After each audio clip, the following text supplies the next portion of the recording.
যাকে নিয়ে মাঝে মাঝে সারা জাতি খুব হইচই করে, ধরো সারশো কেন, যারকে নিয়ে খুব হইচই করে, তাই না? আলহামদুলিল্লাহ, তার জন্য দোয়া করবেন, সে যেন ধৈর্যের সাথে সব কিছু মোকাবেলা করে এক আল্লাহর উপর মুতাওয়াক্কিল হয়ে নির্বাচনী এই লড়াই অব্যাহত রাখতে পারে। মহান প্রভুর দরবারে দোয়া করি আপনাদের এই প্রিয় মানুষ বিশিষ্ট মুফাসসিরে কোরআন মুফতি আমির হামজাকে আল্লাহ যেন সম্মানিত করেন, বিজয়ী করে জাতীয় সংসদে গিয়ে দিনের পক্ষে উচ্চ কণ্ঠে আল্লাহ যেন কথা বলার তৌফিক দান করেন। তারও বিজয় ছিনিয়ে ইনশাল্লাহ 12 তারিখ আপনারা ঘরে ফিরবেন। এবার বাংলাদেশের মানুষের কণ্ঠে কথা একটাই, দফায় দফায় অনেক দলকে বাংলাদেশ পরিচালনার দায়িত্ব দেওয়া হয়েছে। আপনারা যা করেছেন আমরা দেখেছি, কেউ কেউ এখন যা করছেন তাও আমরা দেখছি। সুতরাং এখন আমরা ন্যায় ইনসাফের প্রতীক দাড়িপাল্লার সঙ্গী হতে চাই।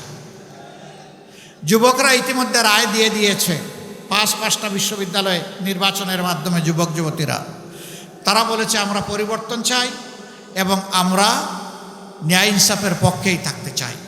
জায়গায় জায়গায় দখলদারি, জায়গায় জায়গায় আমাদের ভাইয়েরা নেমে পড়লেন চাঁদাবাজি করতে। এই ভাইদের প্রতি আমরা খুব দরদ ভরা মনে বলতে চাই, সত্যিই যদি আপনাদের সংসারে অভাব অনটনের কারণে আপনারা এই কাজগুলা করে থাকেন, আসুন আপনারা এখান থেকে সরে আসুন। আল্লাহ আমাদেরকে যে রিজেক্ট দিয়েছেন ওইটাই আপনাদের সাথে আমরা ভাগাভাগি করে খাইতে রাজি আছি। তবুও মানুষকে কষ্ট দিবেন না, চাঁদাবাজি করবেন না।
আসসালামু আলাইকুম ওয়া রাহমাতুল্লাহ।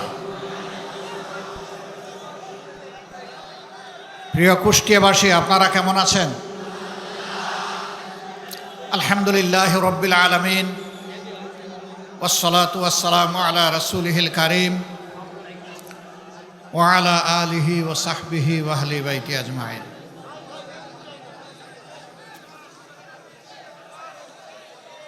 কুষ্টিয়াবাসীর কলিজার টুকরা, দেশবাসীর এক আবেগের ঠিকানা শহীদ আবরার ফাহাদ স্টেডিয়ামে আসন্ন নির্বাচন উপলক্ষে বাংলাদেশ জামাতে ইসলামী এবং 11 দলীয় নির্বাচনী ঐক্যবদ্ধ বাংলাদেশ আয়োজিত আজকের এই নির্বাচনী জনসভার সম্মানিত সভাপতি, সভা মঞ্চে বসা সকল দলের সম্মানিত নেতৃবৃন্দ, শহীদ পরিবারের সদস্যবৃন্দ, জুলাই যোদ্ধাবৃন্দ এবং আমার প্রাণপ্রিয় কুষ্টিয়ার ভাই ও বোনেরা, আল্লাহ তাবারক ওয়া তাআলার শুকরিয়া আদায় করছি। আজকে সকালের ঢাকা থেকে রওনা করে এই কুষ্টিয়ার জনসভা দিয়েই আজকের কর্মসূচি আমাদের শুরু হচ্ছে।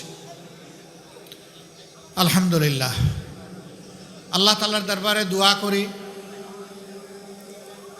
আমরা জাতিকে নিয়ে যে স্বপ্ন দেখি, আমাদের যে ভীষণ আছে, এই মজলুম জাতিকে একটুখানি মুক্তির স্বাদ দেওয়ার জন্য আমাদের যে লড়াই, এ বিষয়ে কিছু কথা আল্লাহ যেন আজকে আমাকে স্পষ্ট করে বলার তৌফিক দান করেন। প্রিয় কুষ্টিয়াবাসী, আমি আমার বক্তব্যের সূচনায় গভীর শ্রদ্ধার সাথে স্মরণ করছি যিনি বাংলাদেশ জামাতে ইসলামীর কুষ্টিয়া জেলাকে প্রত্যেকটি জনপদে দৌড়ে দৌড়ে নিজ হাতে সংগঠিত করেছিলেন। বিপদে আপদে আপনাদের পাশে ছিলেন, সুখেও ছিলেন, দুঃখেও ছিলেন। কুষ্টিয়া জেলার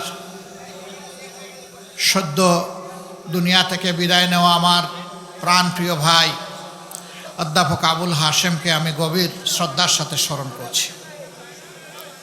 দোয়া করি আল্লাহ রাব্বুল আলামিন তাকে জান্নাতের পাখি হিসাবে কবুল করুন এবং তার কবরের সাথে রাব্বুল ইজ্জাত তার মায়ার জান্নাতের একটা জানালা খুলে দিন। যতদিন তিনি আলমে বরজকে থাকবেন আল্লাহ তাআলার একান্ত ভালোবাসার মায়ার মেহমান হিসাবেই যেন থাকেন। আমি আরও শ্রদ্ধার সাথে স্মরণ করছি অধ্যাপক ডক্টর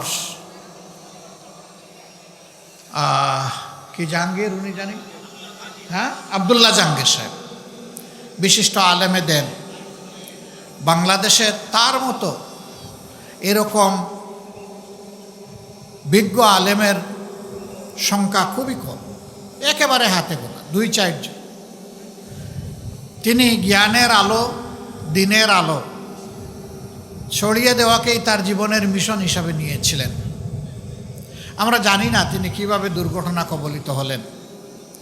এটা কি আসলেই দুর্ঘটনা নাকি কোনো ঘটনা, আল্লাহ তাআলা ভালো জানেন। আমরা তারও আত্মার মাগফিরাত কামনা করছি। তার রেখে যাওয়া শিক্ষা দ্বারা যুগ যুগ ধরে ইনশাআল্লাহ তাআলা আজিম এদেশের মানুষ, উপমহাদেশের মানুষ উপকৃত হবে। শহীদ আবরার ফাহাদ, সে আমাদের স্বাধীনতা সার্বভৌমত্বের প্রতীক। সে নিজেই একটা বিদ্রোহী, একটা বিপ্লবের নাম। সে আধিপত্যবাদের বিরুদ্ধে কলম ধরেছিল, এটাই তার অপরাধ। এই জন্য তাকে দুনিয়া থেকে অত্যন্ত নির্মমভাবে বিদায় করা হয়েছে। বাংলাদেশের সবচাইতে বড় শিক্ষা প্রতিষ্ঠান, যেখানে মেধাবীদের মিলন মেলা, এরা যে আচরণ করেছে এটা কোনো মানুষ করে না, এটা সাধারণ পশুও করে না। তাদের ব্যাপারে আল্লাহ পাক কালামে হাকিমে বলেছেন কালা নাম, এরা হচ্ছে 4 পায়া জন্তুর মতো। এরপরে বলেছেন বালহুম আদল্ল, এরা ওই জন্তুগুলা, অবুঝ জন্তুগুলার চাইতে আরও খারাপ, আরও নিকৃষ্ট।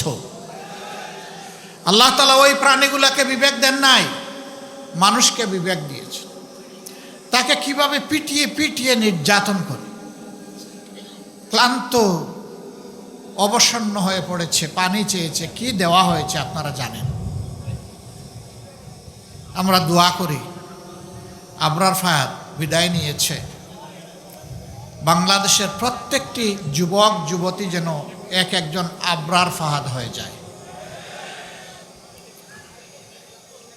আধিপত্যবাদীরা তাদের অপকর্মের বিরুদ্ধে বাংলাদেশে কেউ আওয়াজ তুলুক, এটা পছন্দ করে না।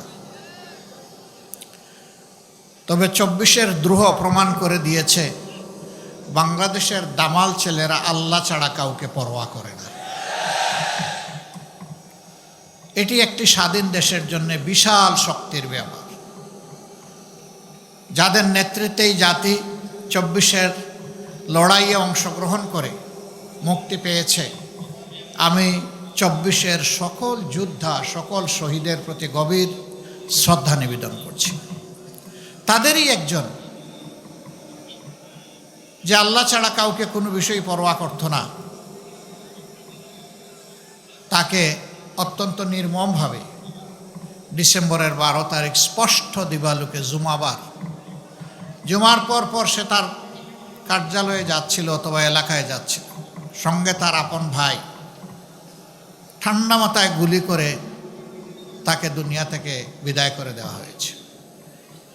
হ্যাঁ, এক ফাহাদকে বিদায় করেছ, এক আবরারকে বিদায় করেছ, এক আবু সাইদকে বিদায় করেছ, কিন্তু মনে রাখবা এক একটা বিপ্লবী হাজার নয়, লক্ষ নয়, কোটি বিপ্লবীর দুনিয়ায় জন্ম দিয়ে তারা বিদায় নিয়েছে। আজ আমি এখানে দাঁড়িয়েছি আমার ওই মায়ের পক্ষে কথা বলতে। যে মা তার সন্তান হারিয়েছেন, অত্যন্ত নির্মমভাবে সন্তানকে খুন করা হয়েছে, এই মায়েদের দুয়ারে আমি হাজির হওয়ার চেষ্টা করেছি। সব জায়গায় যেতে পারি নাই, বেশিরভাগ জায়গায় যাওয়ার চেষ্টা করেছি। আমি মায়েদের মুখে চোখের পানি দেখি নাই, আমি তাদের মুখে, তাদের চোখের কোনায় আমি রক্ত দেখেছি, তার সন্তানের রক্ত। এটি চোখের পানি ছিল না, এটা ছিল সন্তানের রক্ত। ওই সমস্ত বোনদেরও চোখের কোণে আমি পানি দেখেছি যারা অল্প বয়সে স্বামীকে হারিয়েছে, জালিম তাদের বুক থেকে কেড়ে নিয়েছে। অবুঝ শিশুদের যখন কুলে নিয়েছি, আমরাও শিশুদের সাথে একসাথে কান্নায় ভেঙে পড়েছি। ওদেরকে কি দিয়ে সান্ত্বনা দেব? সান্ত্বনা দেওয়ার কোনো ভাষা আমরা খুঁজে পাই না। সারা বাংলার সকল জনপদের একই মানচিত্র। অসংখ্য মায়ের বুক থেকে, বোনের বুক থেকে, সন্তানের বুক থেকে তাদের আপনজনকে তুলে নিয়ে বছরের পর বছর আয়না করে রাখা হয়েছে, গুম করে রাখা হয়েছে। বেশিরভাগকে আলহামদুলিল্লাহ আমরা ফেরত পেয়েছি, হয় জীবিত অথবা লাশ হিসাবে। কিন্তু কিছু আল্লাহর বান্দা এখনও রয়ে গেছেন। এই কুষ্টিয়া ইসলামী বিশ্ববিদ্যালয়েরও 2 জনকে আমরা এখন পর্যন্ত পাইনি। এরকম আরও 8 জন যাদেরকে এখনও আমরা খুঁজে পাইনি। আমরা যখন তাদের প্রিয়জন আপনজনের সাথে মিলিত হই, তখন তারা বলেন, ও কি বেঁচে আছে? যদি বেঁচে থাকে তাহলে কোথায়? আমার বুকের দন আমার বুকে ফিরে আসবে কি? আর যদি বেঁচে না থাকে, আমার সন্তানের কবরটা কোথায়? তাকে না পাই, অন্তত কবরের মাটিটা ছুঁইতে চাই। এই লোকগুলো সবচেয়ে বড় মজলুম। তারা জানে না আপনজন লোকটি বেঁচে আছেন অথবা নেই। হে মহান আল্লাহ, তুমি তো সামিউন বাসির, তুমি তো আলা কুল্লি শাইইন কাদির।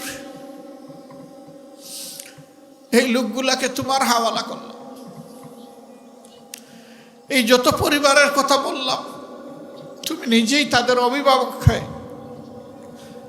আল্লাহ, তুমি তাদের নিরাপত্তার ব্যবস্থা করো। তারা যেন দুনিয়ায় সম্মানের সাথে বসবাস করতে পারে। প্রিয় বন্ধুগণ, আপনারা জানেন দল হিসাবে আমরা কতটা মজলুম ছিলাম। আমাদের ভাই বোনদেরকে স্বস্তিতে এক জায়গায় স্থির থাকতে দেওয়া হয়নি।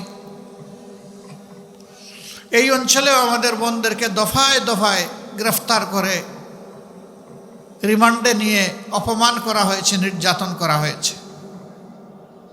ও আমার মা বোনেরা, আপনারা মন খারাপ করবেন না। নবী করিম সাল্লাল্লাহু আলাইহি ওয়াসাল্লাম ইসলামের সুমহান নিয়ামত নিয়ে যখন মানুষের কাছে দাওয়াত নিয়ে পৌঁছলেন, মক্কায় অসহায় সাধারণ মানুষগুলোই প্রথমে তাকে কবুল করেছিল।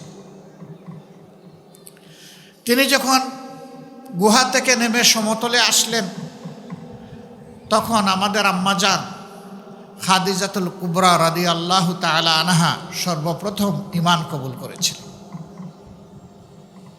কাজেই নবী করিম সাল্লাল্লাহু আলাইহি সাল্লামের জবানি থেকে যিনি ঈমান কবুল করেছিলেন, আপনারা ওনার উত্তরসূরি, আপনারা সম্মানিত, আপনারা গর্বিত। ইসলাম কবুল করার পরে মক্কার লোকেরা তিলে তিলে কষ্ট দিয়ে যাদেরকে খুন করেছে, আহত করেছে, গোলাম বানিয়ে রেখেছে, তাদের মধ্যেও সর্বপ্রথম যিনি রক্ত দিয়েছেন, জীবন দিয়েছেন, শহীদ হয়েছেন, তিনি একজন মা, আমাদের আম্মাজান হযরতে সুমাইয়া রাদিয়াল্লাহু তাআলা আনহা। উহুদের কঠিন ময়দানে নবী করিম সাল্লাল্লাহু আলাইহি ওয়াসাল্লামকে ঢাল হয়ে যে মা নিরাপত্তা দিয়েছিলেন, যার গায়ে যুদ্ধের পরে 8টি ঝুলন্ত তীর ছিল, 70টি ভারী জখম ছিল। পুরুষরা সেখানে নবী করিম সাল্লাল্লাহু আলাইহি সাল্লামের পাশে ছিলেন না। এই কঠিন সময়টায় আমাদের আম্মাজান হযরতে মুসাইবা রাদিয়াল্লাহু তাআলা আনহা রাসূল করিম সাল্লাল্লাহু আলাইহি সাল্লামের জীবনের সবচেয়ে কঠিন সময়ের সঙ্গী হয়েছিলেন। আপনারা গর্বিত, আপনারা তাদের উত্তরসূরি। আল্লাহর জন্য যেমন তারা সকল দুঃখ কষ্টকে হাসি মুখে কবুল করেছেন, আমি বিশ্বাস করি আল্লাহর জন্য, মানবতার জন্য আপনাদের সাথেও যে আচরণ করা হয়েছে, এখনও হয়তো বা কেউ কেউ করে, আমি মনে করি যে আপনারা ওই উত্তরসূরির ঐতিহ্য ধরে রেখে আল্লাহর ফায়সালার উপরে সন্তুষ্ট থাকবেন ইনশাআল্লাহ। আমরা দোয়া করি এদেশের মা বোনদের গর্বে আল্লাহ তাআলা বেশি বেশি করে আবরার ফাহাদ, শরীফ উসমান ইবনে হাদি,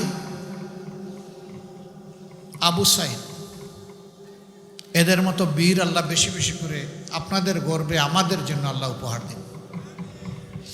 মায়েরা যখন সন্তান নয় বীরের জন্ম দিবে, এই দেশ হবে বীরের জাতির দেশ ইনশাআল্লাহ। আজকে মায়েরা ন্যায়ের পক্ষে, সত্যের পক্ষে, মানবতার পক্ষে আল্লাহর দ্বীনের আওয়াজ তুলতে ঘরে ঘরে যান। কিছু লোক এটা সহ্য করে না, তাদেরকে বিরক্ত করে, তাদের সাথে অপমানজনক আচরণ করে, তাদেরকে কষ্ট দেয়, এমনকি দিশাহারা হয়ে 2-1 জায়গায় গায়েও হাত দিয়েছে। আমরা তাদেরকে বলি, তোমরাও আমাদের মতোই মায়ের গর্ভ থেকে দুনিয়ায় এসেছো। মাকে সম্মান করতে শিখো। মাকে সম্মান করলে আল্লাহ তোমাদেরকেও সম্মানিত করবেন। যেই জাতি মাদেরকে সম্মান করতে পারে না, অপমান তাদের জন্য অবধারিত। আমরা প্রতিশ্রুতিবদ্ধ, যে কোনো কিছুর বিনিময়ে মায়েদের সম্মান ইনশাআল্লাহ আমরা রক্ষা করব। সম্মানিত কুষ্টিয়াবাসী,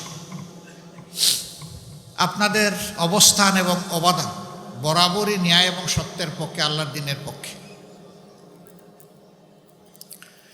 এখানে আপনাদের অনেকগুলা সমস্যা আছে।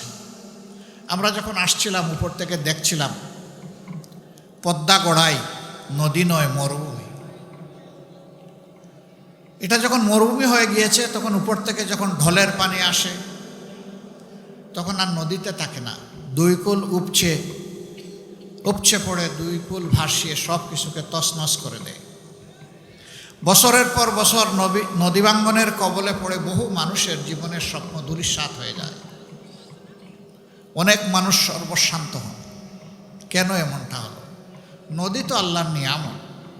বিশ্বের যেখানে গিয়েছি নদীগুলার কত যত্ন নেয় তারা, কুলের সন্তানের মতো যত্ন নেয়।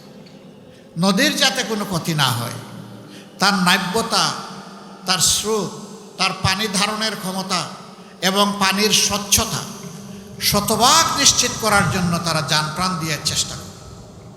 আর আমাদের দেশে আল্লাহর এই নিয়ামতগুলোকে তিলে তিলে খুন করা হয়েছে, হত্যা করা হয়েছে। এই নদী খননের জন্য প্রত্যেক বৎসর বাজেট থাকে। নদী খননের সমস্ত টাকা মুখ দিয়ে ঢুকে পেটের ভিতরে চলে যায়, নদীর বালি আর উঠে না, খননও হয় না। শুধু কি নদী না, উন্নয়নের নামে 54 বৎসর কম বেশি যারাই ক্ষমতায় গিয়েছেন এই একই কাজ তারা করেছেন। এই যারা 54 বৎসরে দেশটাকে কামড়ে একেবারে তছনছ করে দিয়েছে, আমরা গভীরভাবে বিশ্বাস করি এদের দৃষ্টিভঙ্গি এবং চরিত্র পরিবর্তন না হলে এরা দেশের জন্য ভালো কিছুই করতে পারবে না। এ দেশ সকলের, শুধু আমাদের না। এ দেশের আসমানের নিচে জমিনের উপরে যারাই বসবাস করে, দেশটি আমাদের সবার। কিন্তু আফসোসের বিষয়, এত নির্যাতিত হওয়ার পরে 15.5 বছর 5 তারিখ যখন একটা পরিবর্তন আসলো, আমরা দেখলাম পুলিশ নাই, বিজিবি নাই, আনসারের ছায়া নাই। নিবু আমাদের সেনাবাহিনী জানপ্রাণ দিয়ে চেষ্টা করছে কিছু করার, তারা পারছেন না। তাদের পাশে মজবুত হয়ে আমরা দাঁড়িয়ে গেলাম। এ দেশ আমাদের দেশ। এত মজলুম একটা সংগঠন, নেতৃবৃন্দকে খুন করা হলো, ফাঁসি দেওয়া হলো, দফায় দফায় জেলে পুরা হলো, অফিস বন্ধ করে রাখা হলো, গোয়ার বাড়ি বুলডোজার দিয়ে গুড়িয়ে দেওয়া হলো, আমাদের নিবন্ধন কেড়ে নেওয়া হলো, শেষ পর্যন্ত বেদিশা সরকার আমাদেরকে বেহুশ হয়ে নিষিদ্ধ ঘোষণা করলো। এরপরে আর হুঁশ ফিরে পায়নি, ওই বেহুশ অবস্থায় দেশ ছেড়ে তারা চলে গেছে। কিন্তু আমরা কি সিদ্ধান্ত নিলাম? আমরা আগস্টের 5 তারিখ রাত্রেই ঘোষণা দিলাম যে আমরা কারো উপর থেকে প্রতিশোধ নেব না। আপনারা বলুন, আমরা কি প্রতিশোধ নিয়েছি কারো উপর? আমরা বলেছিলাম অন্যায়ভাবে কাউকে মামলার আসামি করা হবে না।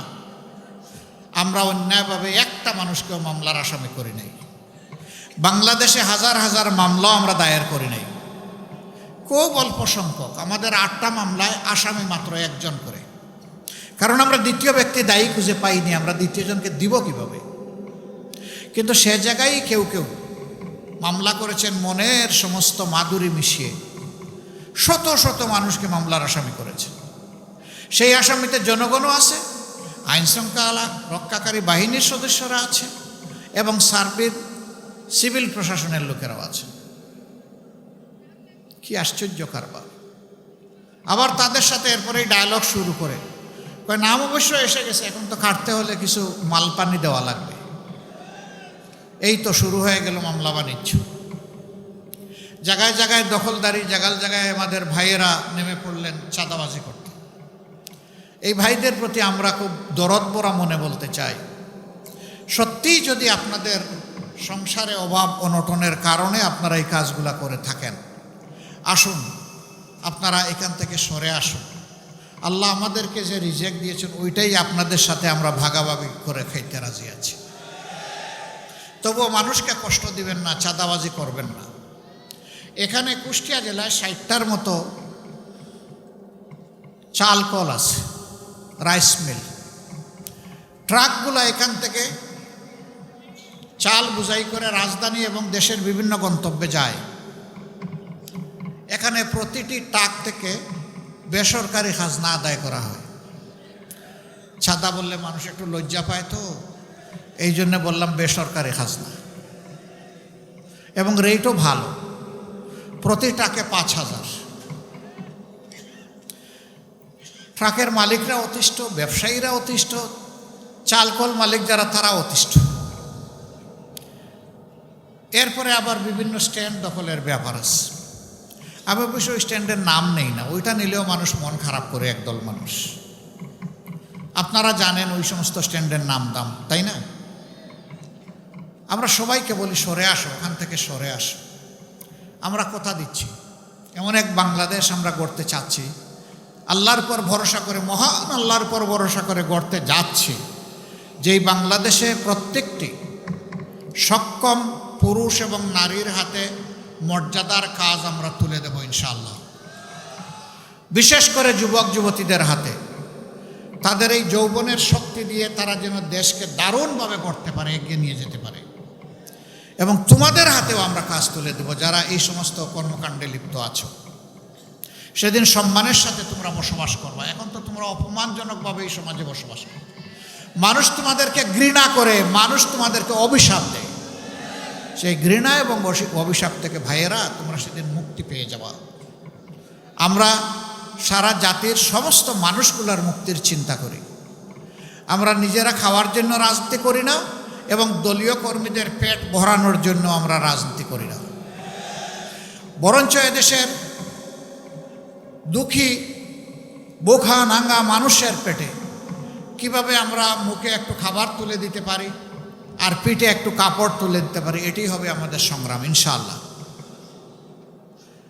এখানে নদীকে যেভাবে খুন করা হয়েছে আপনারা জানেন, আমরা এই 2 দিন আগে উত্তরবঙ্গ সফর করে এসেছি, একইভাবে ওখানেও খুন করা হয়েছে। ওখানে 4টা প্রধান নদী আছে, সেই নদীগুলোকে শেষ করে দেওয়া হয়েছে।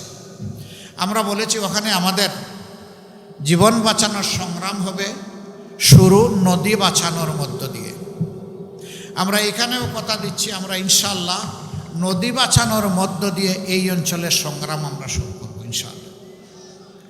নদী বাঁচলে মাটি বাঁচবে, মাটি বাঁচলে আমার মাও বাঁচবে। এই জন্যে আগে নদী, এই নদীতে অনেক বরকত আল্লাহ রেখেছেন। নদীতে জলজ প্রাণী রেখেছেন, যেটা আমাদের রিজেকের। নদীতে যে পানি আল্লাহ দিয়েছেন, যেটা আমাদের মাটিকে বাঁচিয়ে রাখে। নদীর নাব্যতা যখন থাকবে, তখন আমাদের যোগাযোগ ব্যবস্থা সহজ হবে এবং সুলভ হবে। পণ্য পরিবহনে খরচ অনেক কমে যাবে। জনগণের উপর পণ্যের যে মূল্যের ভার, এটা কমে আসবে। অবশ্য কমে আসার ক্ষেত্রে 3 জায়গায় আমরা হাত দেব। যোগাযোগ উন্নত করা, দ্বিতীয় নম্বর হচ্ছে সিন্ডিকেট ভেঙ্গে একদম চুরমার করে দেওয়া, আর তৃতীয়টা হচ্ছে চাঁদাবাজিতে যারা লিপ্ত তাদেরকে আমাদের বুকে টেনে নিয়ে অন্য ভালো কাজে লাগিয়ে দেওয়া। এই 3টা কাজ আমরা সফলভাবে যদি আল্লাহ তাআলার সাহায্যে করতে পারি, আমরা বিশ্বাস করি 1 বছরের ভিতরে বাংলাদেশের মানুষ লক্ষণীয় পরিবর্তন দেখবে ইনশাআল্লাহ। সম্মানিত ভাইরা, এখানে চিনিকল ছিল, কুষ্টিয়া চিনিকল বন্ধ হয়ে আছে। দুনিয়ার সব জায়গায় ইন্ডাস্ট্রির বিস্তার করছে, আর আমাদের একটা একটা করে তালা ঝুলানো হয়েছে। শহীদ মৌলানা মতিউর রহমান নিজামী, বাংলাদেশ জামাতে ইসলামীর সাবেক আমির, তিনি যখন শিল্পমন্ত্রী ছিলেন, তখন তিনি ঘোষণা দিয়েছিলেন, আজ থেকে আর কোনো সরকারি কলকারখানায় তালা ঝুলবে না নতুন করে, বরঞ্চ ঝুলা তালা যেখানে যেখানে আছে সেইগুলা খোলার চেষ্টা করব আমি। এবং তিনি তাই করেছিলেন। বন্ধ লোকসানি চিনিকলগুলা খুলে দিয়ে বিভিন্ন জায়গায় সেইগুলাকে মাত্র 2.5 বছরের মাথায় লাভজনক প্রতিষ্ঠানে পরিণত করেছিলেন। তিনি করতে পেরেছিলেন। তার ব্যক্তিগত সততা ছিল, তার মাঝে স্বজনপ্রীতি ছিল না। তিনি একজন ভিশনারি নেতা ছিলেন। তিনি জাতির জন্য প্রাণ ভরে কাজ করতে চেয়েছিলেন। এই জন্য তার পক্ষে এটা সম্ভব হয়েছে। তিনি বুয়েট থেকে পাশ করা কোনো ইঞ্জিনিয়ার ছিলেন না। এর আগে তিনি কৃষি মন্ত্রণালয়ে সার্ভ করেছেন। তিনি কৃষি বিশ্ববিদ্যালয়েরও কোনো গ্রাজুয়েট ছিলেন না। তিনি একজন আলেমে দিন ছিলেন, আর ঢাকা বিশ্ববিদ্যালয়ের রাষ্ট্রবিজ্ঞানের একজন ছাত্র ছিলেন। তিনি যদি শিল্পে এসে শিল্পের বিপ্লব ঘটাতে পারেন, কৃষিতে বিপ্লব ঘটাতে পারেন, আমরা বিশ্বাস করি জনগণ যদি সুযোগ দেয়, ইনশাআল্লাহ তাআলা আজিম বাংলাদেশের সকল সেক্টরে বিপ্লব ঘটবে। প্রিয় কুষ্টিয়াবাসী, এখানে 4টা আসন। 4টা আসনে 11 দলের পক্ষ থেকে 4 জনকে দাঁড়িপাল্লা প্রতীকে মনোনয়ন দেওয়া হয়েছে। এই 11 দলের যাকে যেখানে মনোনয়ন দেওয়া হয়েছে ওইটাই 11 দলের প্রতীক। এখানে পাল্লা হচ্ছে 11 দলের প্রতীক। পাল্লা হচ্ছে ইনসাফের প্রতীক। অতীতের সরকারগুলো পাল্লা সহ্য করতে পারে নাই, এই জন্য পাল্লাকে তারা গুম করে ফেলেছিল। পাল্লা আয়নাঘর থেকে মুক্তি পেয়েছে আলহামদুলিল্লাহ। জানেন কেন পাল্লা সহ্য করতে পারে না? পাল্লা যদি বিজয়ী হয় তাইলে সমাজে ন্যায় বিচার কায়েম হবে, আর ন্যায় বিচার যদি কায়েম হয় তাইলে বিড়ালের অসুবিধা হবে। একজন সাধারণ মানুষ খাওয়ার সময় গরম ভাত চায়, কিন্তু গরম ভাতে বিলাই ভেজা, ওর যে মুখ পুড়ে। এই জন্য ওই বিড়াল খাসলতের যারা সমাজে ন্যায় বিচার দেখতে চায় না, বরঞ্চ বিচারাঙ্গনকে নিজের পকেটে নিয়ে চলতে চায়, তারা পাল্লাকে গায়েব করে দিয়েছিল। আল্লাহ তাআলা সেই গুম অবস্থা থেকে, আয়নাঘর থেকে পাল্লাকে মুক্তি দিয়েছেন আলহামদুলিল্লাহ। এবার বাংলাদেশের মানুষের কণ্ঠে কথা একটাই, দফায় দফায় অনেক দলকে বাংলাদেশ পরিচালনার দায়িত্ব দেওয়া হয়েছে। আপনারা যা করেছেন আমরা দেখেছি, কেউ কেউ এখন যা করছেন তাও আমরা দেখছি। সুতরাং এখন আমরা ন্যায় ইনসাফের প্রতীক দাঁড়িপাল্লার সঙ্গী হতে চাই। যুবকরা ইতিমধ্যে রায় দিয়ে দিয়েছে।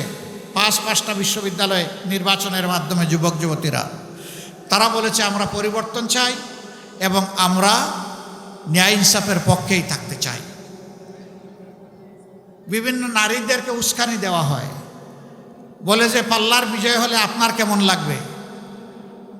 আলহামদুলিল্লাহ ডেসপারেটলি এখন মারা বলতেছেন ভালো লাগবে। আপনি কারে সমর্থন করেন? কয় আমি পাল্লারে সমর্থন করি। কয় পাল্লা সমর্থন করলে এই পোশাক তো আপনি পরতে পারবেন না। কয় পরবো না, তখন পোশাক যেমন হওয়া দরকার তেমন পরবো। কয় আপনি পোশাকও পরবেন না, এই পাল্লা কেন বিজয়ী হবে? কয় যে আমি চাই দেশটা ঠিক হোক। জিজ্ঞেস করে জামাতের কোন জিনিস তোমার ভালো লাগে, কয় পুরা জামাতকেই আমার ভালো লাগে। This is the reality of time. আলহামদুলিল্লাহ, দেশবাসী বিশেষ করে যুব সমাজ এবং মায়ের জাতি তারা আর বস্তা পচা রাজনীতি দেখতে চান না। মাদেরকে জিজ্ঞেস করা হয় আপনারা কেন পাল্লায় ভোট দিবেন, বলে যে আমরা পাল্লায় ভোট দিব, আমরা নিরাপদ থাকতে চাই এই জন্য। কয় অন্য কেউ আসলে নিরাপদ থাকবেন না, কয় এখনই আমাদের হাতে আমাদের নিরাপত্তা নাই, ক্ষমতায় আসলে তো সব শেষ করে দেবে। কিন্তু এই সংগঠনের লোকেরা এবং তাদের সঙ্গী যারা আছে তারা এই কাজ করবে না, এটা আমাদের বিশ্বাস। মায়েরা, আপনাদের বিশ্বাসের মূল্য আমরা আমাদের চূড়ান্ত স্যাক্রিফাইসের মাধ্যমে দেওয়ার চেষ্টা করবো ইনশাআল্লাহ। দোয়া করবেন। আমি বহু জায়গায় জিজ্ঞেস করি, এখানেও একটু জেনে নেই, আচ্ছা মার পেট না বাপের পেট থেকে দুনিয়ায় যারা আসছেন একটু হাত তুলেন তো দেখি। আরে আপনি বাপের পেট থেকে আসছেন নাকি? হাত তুলতে বললেই হাত তুলতে হবে। প্রশ্নটা পরিষ্কার করতে পারি না, এই দোষটা আমার। বাপের পেট থেকে কেউ জন্ম নিয়েছেন দুনিয়ায়? না। কার পেটে? 285 দিন কার পেটে? মায়ের পেটে। আচ্ছা ঠিক আছে, বাবা না হয় পেটে নিতে পারলেন না, একটু বুকের দুধ কোনো বাবা খাওয়াতে পারবে? পারবে না। কে খাওয়ায়? কে কুলে তুলে রাখে? কার বুক আমাদের বিস্তার ছিল? এইটা অনন্য। মায়েদের তুলনা শুধু মায়ের, আর কারো সাথে তাদের তুলনা হবে না। এই মায়ের জাতিকে যারা সম্মান দিতে জানে না এরা কপাল পোড়া। যারা সম্মান দিতে জানবে তারাই ভাগ্যবান। আমরা মাদেরকে ইনশাআল্লাহ ঘরে, যাতায়াতে, কর্মস্থলে 3 জায়গায় আমরা পরম সম্মানের সাথে 2টি জিনিস আমরা নিশ্চিত করব ইনশাআল্লাহ। নাম্বার 1 তাদের মর্যাদা, নাম্বার 2 তাদের নিরাপত্তা। শহরগুলোতে, বড় শহরগুলোতে তাদের জন্য আলাদা বাস সার্ভিস চালু করা হবে। মারা ঘর থেকে বের হলে সফরে কোনো জায়গায় তাদের জন্য এখন নামাজের এবং ওয়াশরুমের কোনো ব্যবস্থা থাকে না। আমরা কথা দিচ্ছি এই সবগুলা করা হবে ইনশাআল্লাহ। যে মায়েরা কাজ করবেন, সন্তান যদি তাদের দুগ্ধপুষ্য হয় তাহলে অবশ্যই কর্মস্থলে তাদের জন্য ব্রেস্ট ফিডিং কর্নার রাখা বাধ্যতামূলক করা হবে। এবং যে সমস্ত ইন্ডাস্ট্রি, ফ্যাক্টরি, কাজের এভিনিউতে পর্যাপ্ত নারী ম্যান পাওয়ার আছেন সেখানে বেবি কেয়ারও চালু করতে হবে। তারা যাতে কমফোর্ট নিয়ে, স্বস্তির সাথে তারা তাদের পেশাগত দায়িত্ব পালন করতে পারেন। অনেকে আমাদের বিরুদ্ধে কথা ছড়ায়, জামাতে ইসলামী ক্ষমতায় গেলে সব মহিলাদেরকে ঘরের ভিতরে আটকে রাখবে। ভাই, অত টাকা নাই, অত তালা কিনার আমাদের। নবী করিম সাল্লাল্লাহু আলাইহি ওয়াসাল্লাম যুদ্ধের ময়দানে আমাদের মাদেরকে সঙ্গে করে নিয়ে গেছেন যোদ্ধা হিসাবে। সকল কর্মকাণ্ডে তারা অংশগ্রহণ করেছেন। আমরা নিশ্চিত করছি গড় থেকে শুরু করে যুদ্ধের ময়দান পর্যন্ত যারা পছন্দ করবেন, যারা যেতে চাবেন তাদের জন্য দুয়ার খুলে দেওয়া হবে ইনশাআল্লাহ। এবং সেখানে তাদের পূর্ণ নিরাপত্তা এবং সম্মান, মর্যাদা নিশ্চিত করা হবে। ধোঁকাবাজদের জ্বালাতন থেকে তারা মুক্তি পাবেন ইনশাআল্লাহ। যুব সমাজ, ভাই বোনেরা, আমরা কোনো বেকার ভাতা তোমাদেরকে দিব না, দিতে পারবো না। বেকার ভাতা দিয়ে বেকারের মহাসমুদ্র তৈরি করতে চাই না। বরঞ্চ প্রত্যেকটা যুবক যুবতীর হাতে সম্মানের, মর্যাদার উপযুক্ত কাজ তুলে দিতে চায়, যাতে গর্বের সাথে তারা বলতে পারে আমি একজন গর্বিত বাংলাদেশী, আমি আমার যোগ্যতা দিয়ে আমার দেশকে আমি সেবা করি। এই কথা যেন তারা বলতে চায়, বলতে পারে। ইনশাআল্লাহ সেই পরিস্থিতি সৃষ্টি করা হবে। আমাদের শিক্ষা হবে কর্মমুখী এবং আমাদের শিক্ষা হবে মানবিক শিক্ষা। মানুষকে যাতে সবাই ধারণ করে এবং সম্মান করে সেই শিক্ষা আমরা দেব। কঠিন রোদে কষ্ট হচ্ছে, আমি আর কথা বাড়াচ্ছি না। এবার যে 4 জন ব্যক্তিকে আগামী স্বপ্নের বাংলাদেশ গড়ার জন্য আমরা এখানে মহান আল্লাহর উপর ভরসা করে প্রতিনিধি হিসাবে দিয়েছি, সংসদ সদস্য প্রার্থী হিসাবে দিয়েছি, আমি এখন এক এক করে তাদের হাতে পাল্লা তুলে দেব, ইনসাফের প্রতীক দাড়ি পাল্লা ইনশাআল্লাহ। আপনারা এগিয়ে আসুন ভাইয়েরা। প্রথমে 1 নম্বর আসনের যিনি, তিনি আসেন। ও সর্বপ্রথম আমারে দিবে, এইটা স্বার্থপরতা হলো না? আমি দিতে আসলাম, এখন পাল্টা নিয়ে গেলাম। আচ্ছা ঠিক আছে। কুষ্টিয়া জেলার পক্ষ থেকে আমাকে সম্মানিত করা হয়েছে ইনসাফের প্রতীক দাড়িপাল্লা দিয়ে। দোয়া করবেন আমার পুরাটা জীবন ভরে আমি যেন ইনসাফের উপর নিজে থাকতে পারি এবং আমি যেন দেশের খেদমতটাও সেইভাবে ইনসাফের উপর দাঁড়িয়ে করতে পারি। জি, শুক্রিয়া আপনাদের। এরপরে 1 নম্বর আসন আসেন। 1 নম্বর আসনের প্রার্থী যিনি, তিনি আসেন। আলহামদুলিল্লাহ। আমরা 1 নম্বর আসন, এটা কোন এলাকা নিয়ে জানি? দৌলতপুর। দৌলতপুর এবং দৌলতপুরের সাথে আর কোনটা নাই? একটাই। আলহামদুলিল্লাহ। এখানে বিশিষ্ট আলেমের দিন অধ্যক্ষ মৌলানা বেলাল উদ্দিন, ওনার হাতে আমরা ইনসাফের প্রতীক দাড়িপাল্লা তুলে দিলাম। আপনি ধরেন, শক্ত করে ধরেন, উঁচু করে ধরেন। আমরা ইনশাআল্লাহ ন্যায় বিচারকে সমাজে প্রতিষ্ঠিত করব। ইনশাআল্লাহ বিচার সকলের জন্য সমান হবে। যা প্রেসিডেন্টের জন্য হবে, তা একজন শ্রমিক বন্ধুর জন্য হবে, রাস্তার একজন ভিক্ষুক ভাই কিংবা বোনের জন্য সে একই বিচার হবে ইনশাআল্লাহ। আপনারা দাড়িপাল্লার সাথে থাকবেন তো? ঘরে ঘরে আওয়াজ এবং সালাম পৌঁছে দেবেন তো? ভাই বোনদেরকে সাথে নিয়ে 12 তারিখ কেন্দ্রে যাবেন তো? বিজয় নিশ্চিত করে তারপরে ঘরে ফিরবেন এবং শান্তিতে ঘুমাবেন, তাই না? না, ঘুমানো যাবে না। ঘরে ফেরার পথে ভালো করে উজু করে 2 রাকাত নামাজ, 4টা সেজদা, চোখের পানি দিয়ে বলবেন, আল্লাহ রাব্বুল আলামিন তোমার শুকরিয়া আদায় করি, হামদান কাসীরান তাইয়িবান মুবারাকান ফিহি। এরপরে কুষ্টিয়া 2, কুমারখালী, না না, হ্যাঁ কেন, এটা কোনটা? কুমারখালী কুকসা, আচ্ছা। মিরপুর ভেড়ামারা হচ্ছে 2। জনাব আব্দুল গফুর সাহেব, তাকে আপনারা সবাই চিনেন, সাবেক উপজেলা চেয়ারম্যান, এবং তিনি হচ্ছেন এখন আমাদের ভাই অধ্যাপক আবুল হাসিমের যে জোয়ালটা দায়িত্বের বোঝাটা ঘাড়ে ছিল, এখন তার ঘাড়ে। আপনারা দোয়া করবেন তার জন্য এবং ইনশাআল্লাহ বিজয় ছিনিয়ে আনবেন ইনশাআল্লাহ। তারপরে কুষ্টিয়া 3, এটা কুষ্টিয়া সদর। যাকে নিয়ে মাঝে মাঝে সারা জাতি খুব হইচই করে, ধরো সারশো কেন, যারকে নিয়ে খুব হইচই করে, তাই না? আলহামদুলিল্লাহ, তার জন্য দোয়া করবেন, সে যেন ধৈর্যের সাথে সব কিছু মোকাবেলা করে এক আল্লাহর উপর মুতাওয়াক্কিল হয়ে নির্বাচনী এই লড়াই অব্যাহত রাখতে পারে। মহান প্রভুর দরবারে দোয়া করি আপনাদের এই প্রিয় মানুষ বিশিষ্ট মুফাসসিরে কোরআন মুফতি আমির হামজাকে আল্লাহ যেন সম্মানিত করেন, বিজয়ী করে জাতীয় সংসদে গিয়ে দিনের পক্ষে উচ্চ কণ্ঠে আল্লাহ যেন কথা বলার তৌফিক দান করেন। তারও বিজয় ছিনিয়ে ইনশাল্লাহ 12 তারিখ আপনারা ঘরে ফিরবেন।